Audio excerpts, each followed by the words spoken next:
За сайн байцгаана уу? Та бүхэнд өнөөдөр минь төргий. За өнөөдөр би та бүхэнд шүд амны үндийн талаас тулгамдаад байгаа бас нэгэн том асуудал болох тулгуур эдийн өвчин, тулгуур эдийн үрслийн талаар товч мэдээлэл өгнө. За шүдний тулгуур эд гэдэг нь шүдний нэгдүгээрт бидний сайн мэдэх зөөлөн эд буюу шүднийг тойрох ясыг одоо бүрхэж байгаа зөөлөн эд буйвал за мөн шүдний язоор гэж ярьдаг бид нар шүдний сурвалж байгаа.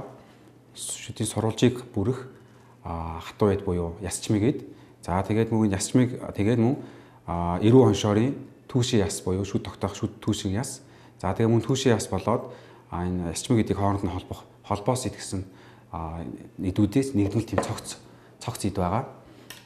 За тэгэхээр энэ эдүүд маань тусдаа өөр гэсэн үүрэгтэй гэсэн одоо үүрэг үйл ажиллагаатай байдаг. Тэгээд эдгээр эрхнүүд аль нэг л одоо ямар нэгэн өрсөлд өртөх, гэмтэлд өртөх ч гэдэг юм уу өвчсөн тохиолдолд ерөнхийдөө тулгуур эдийн өрсөл өвчөө гэж үздэг байгаа. За хамгийн түрүүлээд буйл ногоо. Буйл нь болохоор ерөнхийдөө шүдийг гадны одоо амны үнд идэх гадны биет, за мөн халуун үүдэн температур, за нэм бактериас ерөнхийдөө шүдийг тусгаарлаж өгч идэг, юм хаалт болж өгдөг байгаа. Шүдний ясчмыг эд буюу цемент гэж эд байгаа. Энэ эд маань болохоор шүдний цаана байгаа буйлны цаана ясан сууж өгдөг язоор хэсэг буюу сурвалж хэсгийг бүрж өгдөг. За тэгээд мөн тижээлийн тийм үүрэгтэй хатуу эд байдаг. За холбоос эд нь болохоор шүдний ястай, эрүү хоншоорын түүшийн ястай шүдийн ясчмыг эдийг хооронд нь холбож өгдөг. Даралт даах, за тэгээ мөн өвдөлт мэдрэх тижээлийн тийм давхар үүрэгтэй юм эд байгаа. За түүшийн яс нь буюу эрүү хоншоорын яс нь болохоор ерөнхийд нь эрүү шүднүүдийг барьж тогтоох үүрэгтэй юм эд байгаа. За тэгээд энэ шүдийн тулгуур эд маань өөрийн гэсэн цусан хангамжтай, за мөн мэдрэлжүүлэлттэй, за мөн өөрийн гэсэн тунгалын тогтолцоотой тийм бие даасан тийм цогц эд байгаа. Шүдийн тулгуур эдийн өрсөл гэж яг юу юм бэ гэхлээр за ер нь бол сүүлийн үед Монгол хэлтгүү дэлхийд даяараа бол шүд цоорох хүчний араас тархалтаараа орж байгаа. Тархалтаараа ордог. За ерөнхийдөө шүд цоорлох хүчин бол дэлхийд даяар 95-аас 98% та тархсан байдгаа гэж үздэг бол шүдийн тулгуур эдийн бол 80-аас 90% та, 80-аас 85% та тархацтай байдгаа гэж үздэг байгаа. За сүүлийн үеийн дэлхийн эрүүл мэндийн байгууллагаас хийгдсэн судалгаануудаас аваад үзэх юм бол хүүхэд бага насныханд бол тийм агсан буюу 50% нь ямар нэгэн тулгуур эдийн өрсөл өвчнөд. За насанд хүрэгчд бол 85% нь энэ өвчнөд хэрэгцсэн байна гэсэн судалгааны тийм үр дүн гарсан байдаг. За Монголд хийсэн судалгаагаар болохоор монголчуудын 70-аас 75% орчим хувь нь нийт хүн амын 70-аас 75% орчим хувь нь шүдийн тулгуур эдийн эмгэгтэй байна гэсэн тийм судалгааны үр дүн гарсан байдаг. За ерөнхийдөө тэгээ шудан тулгуур эдийн өрсөл ямар шалтгаантай үүсээд байна вэ гэхээр маш олон төрлийн шалтгаан байдаг. За ерөнхийдөө шалтгаануудын хэсгийн болон буюу амны үндийн талаас одоо илэрч байгаа шалтгаан. За ерөнхий биеийн өвчлөл талаас үүсэж байгаа шалтгаануудаар гэж авч үздэг байгаа. Хэсгийн буюу амны үндийн талаас илэрч байгаа шалтгаанууд гэх юм бол хамгийн түрүүлээд хүний маань шүдний хошил зуултын байдлаас хамаардаг. Хэрвээ тухайн хүн маань одоо буруу хаздаг, буруу гаж нүур амны гажигтай, буруу хаздаг. За эсвэл ямар нэгэн гаж зуршилтай байх юм бол энэ шүдний тулгуур эдийн эмгэгт нэрвэгддэг байгаа. За мөн сүүлийн үед бол ихсээд байгаа шалтгаан бол таараагүй шүдэлбэр, таараагүй ломбодны сомлоо шалтгаалаад тухайн буйл амны үндийн салстан маань гэмтснээс шалтгаалаад тулгуур эдийн өрсөл бас үүсээд байгаа. За ер нь манай монголчуудад бол маш их тохиолддог нэг шалтгаан гэх юм бол шүдний өнгөр, шүдний чулуунаас шалтгаалдаг. Амны үндийн эрүүл ахуй хангалтгүйгээс болоод шүдний буйл, шүдний завсраар маш их өнгөр хөрөмдлөгдөөд тэр нь явандаа шүсэндээ хатууч чулуу үсээд үүнээс балаад шүдний тулгуур эдийн эмгэг бол маш ихээр үүсэж байгаа. За нэг өөр бас хэсгийн шалтгаан гэх юм бол тамхиталт байна. Сүүлийн үед бас тамхины хэрэглээ маш их өссөн байгаа. Монголчуудын гэхээр нэг 30 орчим хувь нь ерөнхийдөө тамхи татдаг гэж судалгаа гарсан байлаа. Тэгэхээр ер нь тамхичин хүн болгонд ерөнхийдөө шүдний тулгуур эдийн ямар нэгэн эмгэг бол үүссэн байдаг гэж үздэг. За ерөнхий бие талаас болохоор ерөнхий биеийн өвчлөл, за жишээлбэл диабет буюу сахарын өвчин. За тэгээд гормоны өөрчлөлтүүд, за тэгээд төрөлхийн буйл амны үндийн хавдар, за мөн удамшлын шалтгаантай буйлны тулгуур эдийн өрсөл. За тэгээ мөн эмийн хэрэглээ, эмийн зохисгүй хэрэглэнээс болоод ерөнхийдөө бас шүдний тулгуур эдийн өрсөл үүссэн байж болдог байгаа. Маш олон тийм ерөнхий шалтгаанууд байдаг. Дэлхийн эрүүл мэндийн байгууллагаас шүдний тулгуур эдийн өвчнийг хэд хэдэн ангиллаар ангилсан байдаг. За хамгийн түрүүлээд хамгийн их зөнхлөн тохиолддог бүх насныхныг хамардаг өвчин бол буйлын үрсэл байдаг. За энэ болохоор бага насныхан ба шилжилтийн ялангуяа шилжилтийн насныхан за мөн жирэмсэн эмэгтэйчүүд буюу одоо гормоны өөрчлөлт орсон эмэгтэйчүүд за мөн амны үндийн эрүүл ахуй муу сахидаг хүмүүст бол буйлын үрсэл ихэвчлэн тохиолддог. Ер нь бол хүмүүс насан туршдаа ер нь буйлын үрсэлд нэрвэгдсэн тохиолдол ерөнхийдөө бол хүн болгон бараг нэрвэгдэжсэн байдаг байгаа. За дараа нь болохоор шүдний тулгуур эдийн үрсэл гэж байгаа. Тулгууруудын архаг болон хурц үрсэл гэж байдаг. Энэ буйлын үрслээс ялгаа нь юу юм бэ гэхээр тулгууруудын түрүүний ярьсан мэдээ эрүүн оншороо яс холбоос эдэн байна. Алдагдаад ирэхээр тулгуур эдийн үрслээ гэж нэрлэгддэг байгаа. За мөн ерхий биеийн шалтгаалтай ерхий биеэс одоо ямар нэг өвчин түрүүний дурдсан дээр дурдсан өвчнүүдээр өвчсөн тохиолдолд мөн амны үндийн талаас нэг шинж болж өгдөг байгаа тулгуур эдийн үрсэл нь. За мөн төрөлхийн болоод олмол байдлаар төрөлхийн тохиолдлоор бас зарим тохиолдолд ийм тулгуур эдийн үрслүүд үүсэж байгаа. За хамгийн түрүүлээд буйлын үрслийн талаар яриа. За буйлын үрсэл нь болохоор ерөнхийдөө ямар шинж тэмдгүүд илэрх вэ? Буйлын үрсэлтэйгээ та хэрхэн мэдэх вэ гэхээр таны буйл улааж хавгансан. За улааж хавгансан. За тэгээд шүд угаах ч юм уу эсвэл хоол идэж уухад буйлнаас цус гардаг. За мөн буйлын томорсон байдалтай ерөнхийдөө гэж харагддаг байгаа.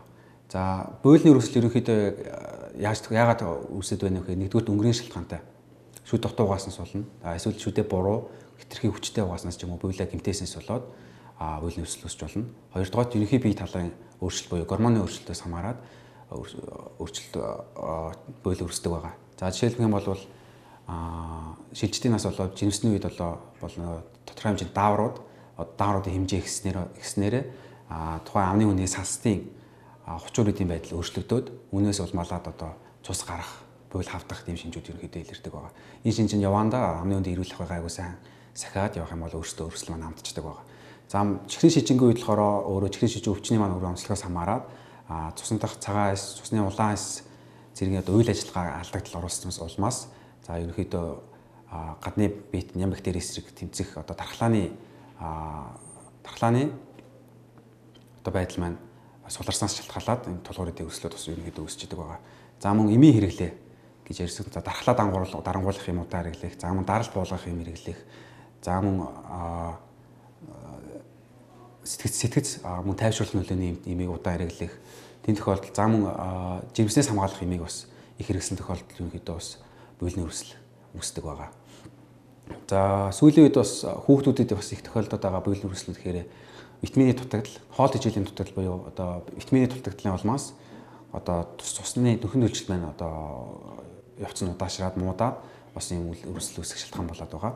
За дараагийн нэг тулгуур эдийн өвчний нэг гол чухал маш тийм ноцтой аймгийг бол шүдний тулгуур эдийн өрсөл гэж байгаа.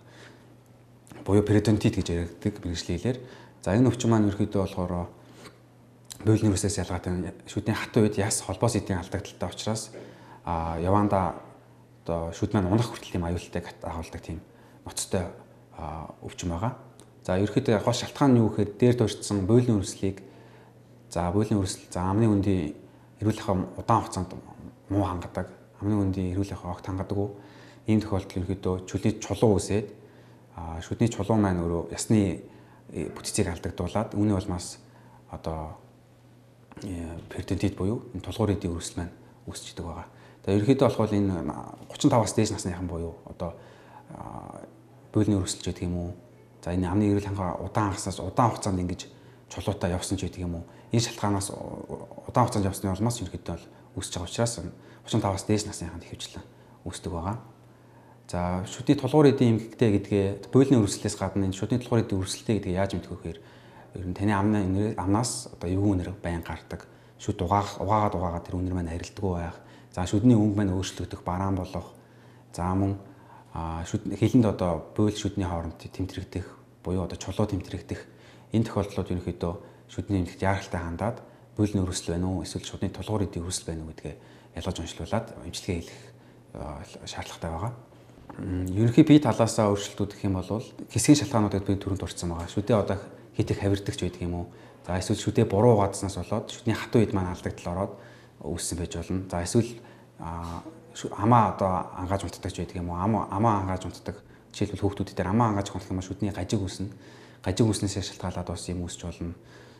За ийм шалтгаанууд байдаг. За ерөнхий шалтгаанууд болохоор сүүлийн үед ихсээд байгаа нь болохоор энэ эмийн замраагүй хэрэглээнүүдээс шалтгаалаад одоо бас маш их үүсэж байгаа. Тэгэхээр эмийн хэрэглээг бас хязгаарлах шаардлагагүй эмийг бас хэрэглэхгүй байх нь юм зүйтэй. За тэгээ мөн цусны төрөлхийн болон цусны өвчнүүд байгаа олмол цусны өвчнүүдийн үед за мөн генетикийн буюу удамшлын шалтгаантай за мөн нас явах тусам хүний одоо эдийн нөхөн төлжих чадвар буурдаг учраас мөн тулгуур эдийн өндөр настай хүмүүс тулгуур эдийн өвчнөд хамрах магадaltaй байдаг. За мөн вирус болон мөөгөнцгийн халдвар, бактерийн халдвар мөн хавсарснаас шалтгаална. За мөн цус багтаалт, за мөн арьс сасдын өвчлөл, за мөн харшлын бас гаралтай энэ тулгуур эдийн өвсөл ерхий бие талаасаа бас энэ өвчнүүд үүсдэг байгаа. Дээрт орцсон одоо буйлны өрөөсөл, шүдний тулгуур эдийн өрөөсөл, за ерхий бие талаас ерхий бие өвчнөөс хамаарсан тулгуур эдийн өрөөсөл зэрэг нь болохоор ерөнхийдөө ойролцоо шинж тэмдэг биднэрт илэрнэ. За хамгийн түрүүлээд шүдээ угаах үед, за шүдний утас сэргэлэх, юм ажиллах үед буйлнаас цус гарна. За шүднүүд хоорондоо зайтай болно. За шүд одоо сунж байгаа юм шиг санагдана. Сунж байгаа юм шиг урт болж байгаа юм шиг харагдана. За зарим шүднүүд бол ерөнхийдөө удаан хугацаанд тулгуур эдийн өрсөлдөөс шүд маань сулрна, хөдөлгөөнтэй болно. За мөн халуун хүйтэн температурт их мэдрэг болно. За тэгээд амнаас өмхийн үнэр, онцгой үнэр маш их гардаг болдог. За зарим тохиолдолд болохоор их тийм хурц тийм мэдээ төрслүүд идэ гарсан байж болно. Тийм хүнд бас нөхцлүүд бас байж болдог байгаа. За тэгээд ерөөдөө хамгийн чухал нь гэхээр манай монголчууд яагаад одоо энэ өвчнийг тэр болгон сайн мэддэг үү гэхээр зовир багтай. За жишээлбэл шүдний цоорол байлаа гэхэд өвчөд зовирлаад эмнэлэгт хандаад за үйлчлэгээ хийлгчдэг. За манай тулгуур эдийн өвчний үед болохоор зовир маш багтай. За амнаас жоохон үнэр гарна, цаана баг зэрэг цус гарна. Тэгсгэж явсаар байгаа, тоохгүй явсаар байгаад өндрүүлчдэг манайхан. Тийм учраас ерөнхийдөө дээрх шинж тэмдгүүд өөртөө илэрчил байх юм бол шүдний эмнэлэгт хандаад бас нэг үзүүлээд зөвлөгөө авахд бас гэмгүй байгаамаа. За энэ шүдний тулгуур эдийн өвчний маань бас нэг онцлог гэх юм уу одоо хорвоо чанар байдаг. Тэгэхээр шүдний тулгуур эдийн өрсөлд маш олон төрлийн бактери оролцдог. Маш олон бактерийг өөртөө агуулж идэг учраас энэ олон бактериуд маань ерхий бие тал руу, ерхий биеийн өвчлөлүүдийг үүсгэх хандлагатай байгаад идэг. Ерөнхийдөө нэг 200 орчим төрлийн бактериуд энэ шүдний тулгуур эдийн өрсөл өвчнийг бол үүсгэж ийн гэсэн тоо баримт байдаг. За үүнээс зарим нэг төрөл нь маш хорвоо чанартай буюу зарим нэг эрхтнүүдийг сонгомлоор гэмтээдэг байдаг. Шүдний чулуунд одоо ихэвчлэн агуулгадаг хоёр бактери маань зүрхний титэм судасны 30%-д цомглоор байршаад титэм судасны эмгийг титэм судасны дутагдал төрөх. Цаашлаад энэ маань дамжраад зүрхний шигдээс болох тийм өвчлөлийг бас нэг шалтгаан болж өгдөг. За мөн хэдэн төрлийн бас нэг 4-5 төрлийн 4-5 төрлийн бактериуд маань амьсгалын зам шүлсээр дамжаад уушигын тус өвчлөлийг үүсгэж идэг. За мөн энэ вирус маань бактериуд маань герпес болоо цитомегало вирус гэдэг энэ бас тодорхой вирусуудтай одоо вирусуудтай биенийхээ одоо үйл ажиллагааг идэвхжүүлээд бас энэ давхар хорнол учруулж идэг. За ер нь өөр бол зарим судалгаануудаар болохоор бөөр үе мөчөнд бас тодорхой нэг өвчлөлүүдийг бас үүсгэж иж болзошгүй гэсэн бас судалгаа нь бол бас байдаг юм байлаа.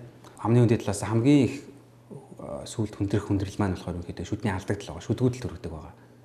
Ерөнхий бие талаас гадна амны үндид тухайн шүд маань удаан хугацаанд өрсөлдөж явсаар байгаад ясан шимэгдээд шүд маань сулраад ундаг. Шүдгүүдэл төрөгнө гэсэн үг. Шүдгүүдэл маань өөрөө бас цаашдаа хоол боловсрох замын эрхтний эмгийг гоо сайхны байдлаас тэр олон төрлийн тийм муу үр дүнд бол хүргэдэг байгаа. За дээр дурдсан шинжүүд таны амны үндийн талаас илэрч байгаа. Эсвэл таны дээр дурдсан ерхий биеийн өвчлүүд танд одоо хэрвээ байгаа өвчнөд туссан болвол улиралдаа юм уу хагас жилдээ нэг удаа шүдний эмчд үзүүлээд за тулгуур эдийн эмгэг байгаа хэсгээ тодтоолгоод хэрвээ байх юм бол шаардлагатай эмчилгээнүүдийг хийлгээд явсан нь бол одоо цааш өвчмөд амжирах ерхий биеийн өвчлөл маань хүндрэхээс бол урьдчилан сэргийлэхнийг харуулж өгнө. За хэрвээ дээр шинжүүд илэрж байгаа юм бол та шүдний эмчилгээгт яаралтай хандаад эмчилгээ зөвлөгөө хийх ёстой байгаа. За эмчилгээнүүд нь ерөнхийдөө ярих юм бол шүд одоо өвчлөлийнхаа хүнд хөнгөний зэрэгээс хамаарат мэс заслын болон мэс заслын бус эмчилгээ, эмийн эмчилгээнүүдээр тухайн тулгуур эдийн өрсөл маань идэх боломжтой байдаг. За мэс заслын бус эмчилгээ нэхээр ерөнхийдөө хүмүүс их мэдэх бах шүдний чулуу түүх эмчилгээ байгаа. Ерөнхийдөө шүдний чулуу бол Монголд манайханд маш их байдаг учраас шүдний чулууг тусгай тийм гар болон автомат багажаар шүдний чулууг цэвэрлэж тийм түүх хэмжлэгээ байгаа. За мөн хүндэрсэн тохиолдолд хэрвээ ясны алдагдал ихтэй, холбоос эдийн алдагдал ихтэй, буйлын томрол ихтэй байх юм бол бичил мис ажилбарууд гэдэг буйл тайрах, за мөн ясыг хуусах, тайрах, буйлын нөхөн сэргээх, за мөн буйлыг одоо хиймэл буйл, хиймэл яс суулгах гэдэг юм уу. Иймэрхүү нарийн нөхөн сэргээх хэмжлэгнүүд бол хийгддэг байгаа. За хамгийн чухал нь гэхээр яаж хэрхэн одоо тулгуурын өрөөсөл, буйлны өрөөсөл, тулгуурын өвчнөөс өөрчлөлтсөн сэргийлэх вэ гэхээр хамгийн түрүүнд та шүдээ сайхан амны үндийн иргэдэл авахгаа сайхан хангах, шүдээ сайхан зүв угаах. За мөн манайх их мартагдаад идэг зүйл болох шүдний утас хэрэглэж занших хэрэгтэй. За шүдээ угаахтаа бол зөөлөн үстэй сойзоор эргэлдэх хөдөлгөөнөөр эсвэл босоо чиглэлийн хөдөлгөөнөөр шүдээ зүв угаах нь чухал. Манайхан одоо их тохиолдод байгаа юм бол шүдээ хатуу үстэй сойзоор хэтэрхий хүчтэй өрсөөр урж угааснаас болоод буйл маань өрсөж байна. Шүд маань өөр илэгдэж байгаа тийм тохиолдлууд бас их гараад байгаа. Тэгэхээр шүдний угаалтандаа бас анхаарах хэрэгтэй. За мөн эрүүл ах бай, хувийн эрүүл ах бай хангах буюу одоо өөрийн хувийн аяга тавхтай байх. За тэрийг байнгын цэвэрлж ариутгаж байх ёстой. За мөн тамхины хэрэглээ хязгаарлах ёстой. Тамхи бол ер нь бол тамхи татдаг хүн болгонд ерөөхдөө шүдний чулуу өнгөр бол тогтсон үүссэн байдаг. Тийм учраас тамхины хэрэглээг бас хязгаарлах шаардлагатай. За тэгээд хоолны дэглэм барих, хэтэрхий зөөлөн хоол бас эзнээс шалтгаалаад буй шүдний хооронд хоол үлдэл маань ороод бас тулгуурын өрсөл үүсгэж идэг. За мөн эмчид нэг уйлалдаа нэг хагас жилийн нэг удаа үзүүлээд фотоор төрхлөгч байдаг юм уу, өрсөн сэргийлэх хэмжлэгээнүүд бас хийлгэж явбал тулгуурын өрслөөс 100% өрөөс сэргийлж, өрсөн сэргийлж боломжтой юм юм байгаа шүү.